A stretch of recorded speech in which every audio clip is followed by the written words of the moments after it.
honeymooning in Maine, my wife and I stopped at the old town of Boothbay on a particularly dreary and rainy day. Since our planned picnic was out of the question, we sought shelter in an old antique store near the harbor.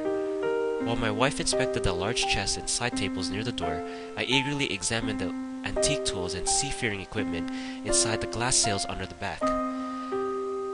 Being a collector of optics and mariner instruments, I hoped to find a sextant or perhaps an old leather-bound telescope. On a particularly interesting piece caught my eye. It appeared to be heavy, brass, probably a flashlight of some sort, bearing a worn brown patina but remarkably modern in design. I asked the shopkeeper, but he could only tell me it was found at the same time the old sailor's chest was found, as several of the compasses and sextants were also on display. He inquired as to whether or not I would like to purchase it for $5 or perhaps even have it for free. "It's worthless to me," he said. "Nobody wants it." When I remarked about the price, he sighed wearily and then reached into the cabinet to retrieve it for me. "Here, see for yourself, feller." The craftsmanship was wonderful, quite durable, and apparently handmade, perhaps originating from somewhere in Europe.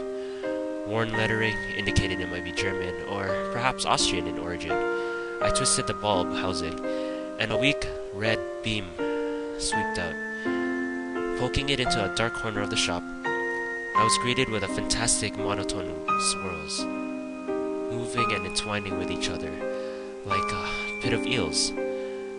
As I stared further into the unusual projector kaleidoscope, my fanciful mind invented ghoulish faces and sinuous, gnarled tendrils. Shutting the device off, I turned excitedly to the shopkeeper. "Fantastic," I said. "It must have been an old filler of some sort in front of some lens.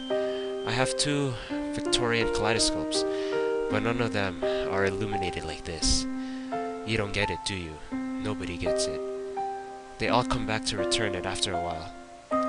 The shopkeeper leaned on the counter and I could see that he was breathing heavily and perspiring. They all think it's some sort of trick till they start seeing it with the lights off. "That ain't no projection, mister. That damn thing, that light. It ain't making up those creatures. It's just letting you see what's already there."